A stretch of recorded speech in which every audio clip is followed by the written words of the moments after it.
Do you know what you use in a subtraction problem? Well, I'm going to tell you all about it. My word is different. Difference is the answer to a subtraction problem. For example, 100 minus 50 equals 50. 50 is the difference. Well then, now you know what difference means. My word is subtract. 5 subtract 3 equals 2.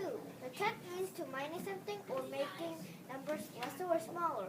If you count backwards, it leads to 0. Remember, 5 minus smaller numbers equals the correct answer. If smaller numbers minus bigger numbers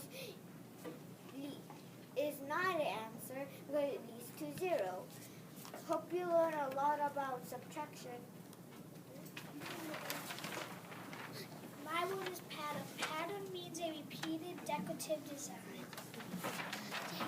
My word is pictograph. Have you ever used pictures to help you solve a math problem? A pictograph shows pictures about math. Sometimes a pictograph has a symbol representing how much something means on a pictograph. A pictograph can show any form of math, for example, addition, subtraction, multiplication, and division. Now you know how to use a picture to solve a math problem. What would you do if you were struggling on a 2-digit or more multiplication equation? Listen to me and you'll figure out that problem in no time. Associative property means that when you can add and multiply regardless of how the numbers are grouped. This means that you can put the parentheses wherever you want. It doesn't matter where you group the numbers. To make it clear, an example of the associative property would be 12 times 7 times 9. 7 times 9 equals 84 times 9, which equals 63 times 12. Remember me and you know these problems as fast as Cheetah. Have you ever seen a number that is not whole, like 1/2? A fraction is a part of a whole. The denominator tells you how big the whole is. The numerator tells you how much is left. When I get home from school, usually one Xbox is being used and one is not. So 1/2 of my Xboxes are being used. Now you know what to do when you come across a number that is not whole. No. Well, I'm the special one on top. Have you figured out my puzzle? If you have, then I'm a numerator. A numerator is the number above the line of a fraction. So next time you have a test on math, remember the numerator is on top. Have you ever seen a fraction before? I'm the number on the bottom, the special one. The denominator shows the total number of equal parts in a whole. If you have a fraction of 2/4, I'm the 4. If you ever see a fraction, you know why I'm special. Have you ever needed to compare stuff? Well, I'm the tool for you. A bar graph is a graph using parallel bars of links to comparisons. Now you know what tool to use when you need to compare stuff like sports or your favorite foods. Let's round up some numbers and put them into equal groups so everyone gets their fair share. The definition of equal groups is the same amount of numbers in each little section. An example is if there were 3 groups of 5 dots in each section. I can use it in a sentence like I had 3 boxes of cookies with 5 cookies in each box. You just learned a lot about equal groups. So next time you have to share cookies with your friends, put them up into equal groups. Did you know that numbers can be added or multiplied in any order and the answer will be the same? This is commutative property. 6 times 4 can be used with commutative property.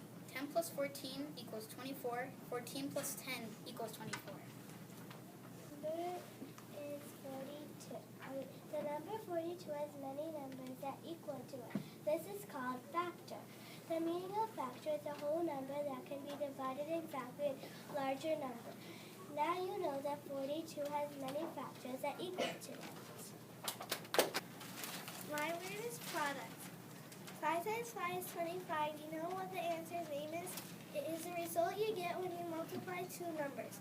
The result obtained by multiplying 2 or more quantities together. The product. Now you know the multiplication answer is a special name. Numbers everywhere. Do you know what we can do with them? We can make them into data. Data is information or facts used to calculate, analyze, or plan something. Data can be used in math as well. Now you know a collection of numbers can be made into useful data. This is my equation. What's yours? An equation is a mathematical statement saying that two amounts or values are the same. In other words, 5 plus 5 equals 10. You can also see equations in a word problem, which happens a lot. Equations are great to know. You should use them as much as you can.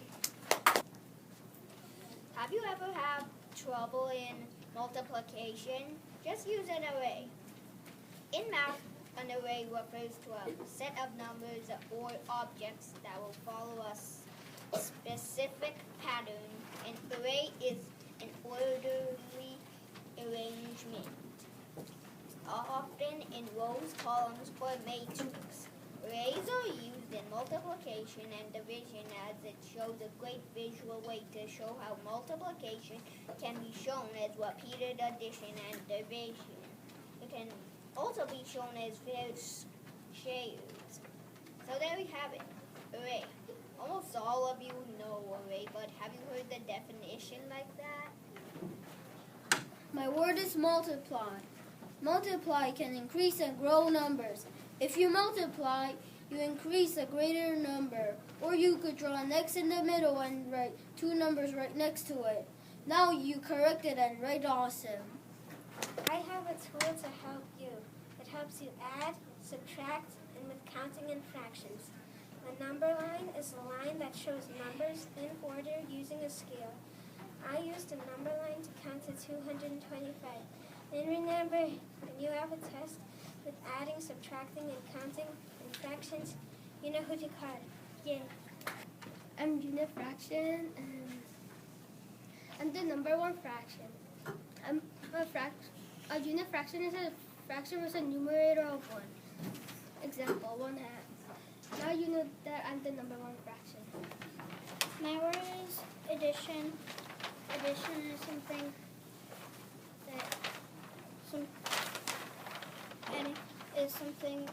that's adding to something else. My word is sum. A sum is adding two numbers together. You get a sum, like 7 plus 4 equals 11. So 11 is a sum. Now you know a special word. Good job. My word is fact family.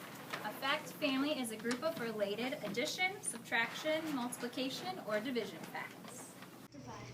If you and your friends want to split some candy, you better know how to divide.